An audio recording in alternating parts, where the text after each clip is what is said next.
Hello दोस्तों, नमस्कार। कैसे हैं आप लोग? उम्मीद करते हैं बहुत अच्छे होंगे। चलिए, आज जो हम लेकर आए हैं आपके बीच सोराइसिस यानी ठंडी के दिनों में जो हम ज़्यादा उलन वाले कपड़े या फिर बहुत ज़्यादा कपड़े पहनते हैं या फिर ठीक से नहीं नहाते हैं, जिस वजह से होता है क्या, आपके स्किन में फंगल इन्फेक्शन हो जाता है। सोराइसिस होना या रिंगवर्म, जिसको आम भाषा में दिनाय, खाज, खुजली, खुजलाहट बहुत तेज होना। तो आखिर क्यों इस तरह की दिक्कत ठंडी में बढ़ रही है? अभी के दौर में इस तरह की दिक्कत से कैसे उपचार पाएं, कैसी दवा लें जो कि आप किसी भी तरह की सोराइसिस या फिर नोचनी जो बोलते हैं, जो दिनाय हो गई है, उसको बिल्कुल ठीक कर सकते हैं। तो हम जानेंगे सोराइसिस होने का प्रमुख कारण। पहला कारण है बाथिंग।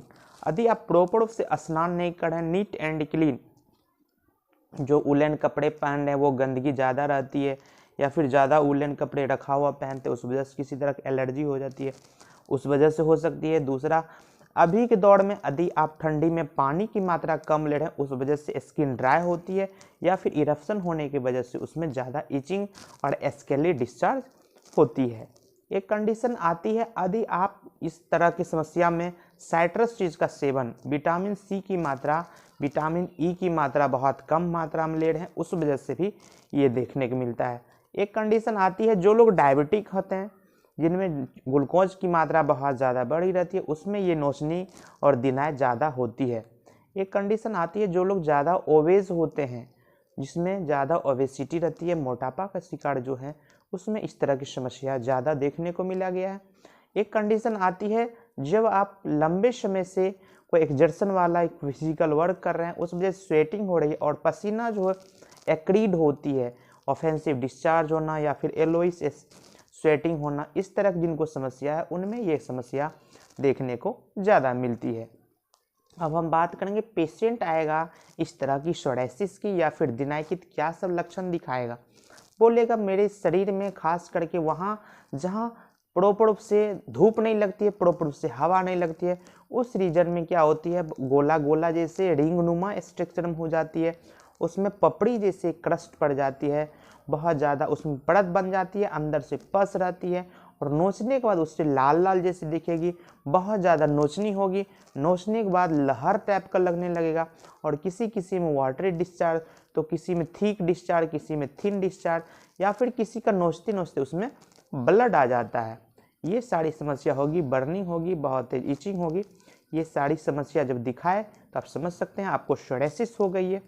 तो इससे बचने के लिए क्या ऐसी प्रिकॉशन लें, क्या उपाय करें घरेलू, जो कि इस तरह की समस्या जो ठंडी में हो रही है उस चीज़ को मेंटेन करने से आप ठीक कर सकते हैं। तो पहला है आप डिहाइड्रेशन, पानी की प्रॉपर मात्रा में लें, थोड़ी सी फिजिकल एक्सरसाइज करें, कपड़े जो आप यूज़ कर रहे हैं उसमें नीट एंड क्लीन, साफ़ सफाई पर बरतें, साफ़ सफाई पर ध्यान दें, रेगुलर बाथिंग करें, नहाने की मात्रा रेगुलर रखें, और जो आप रेगुलर यूज में ला रहे हैं साबुन, उसमें जो ग्लिसरीन वाला है, जो मॉइस्चर वाली साबुन है, उस चीज़ का इस्तेमाल ज़्यादा करें, प्रॉपर से स्किन को वॉश करके रखें। इस तरह से आप बच सकते हैं, उसको परहेज करके ठीक कर सकते हैं।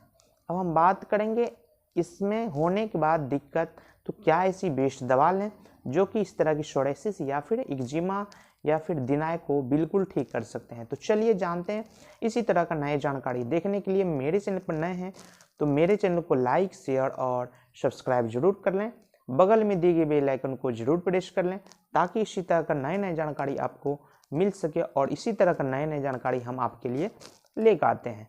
अब हम बात करेंगे ऐसी कौन सी बेस्ट दवा आपके होम्योपैथ ने बनाई है जो कि किसी भी तरह की दिनाय, खाज, खुजली, नोचनी, रिंगवर्म, जो सोराइसिस होती है, जो एक्जिमेटस कंडीशन होती है, जो पपड़ी जैसे बन जाती है, उसमें बहुत तेज खुजली होती है, लालपन हो जाती है, गोल गोल चकत्ते जैसे होते हैं, ये सारी समस्या को बिल्कुल ठीक कर सकते हैं। इसके लिए हम लोग देते क्या है, लिवेंडर। लिवेंडर का 30 पावर में 2-2 बूंद करके 3 बार है। क्रोनिक है तो लंबे समय तक लेना है, यदि एक्यूट है तो बहुत जल्दी ठीक हो जाती है।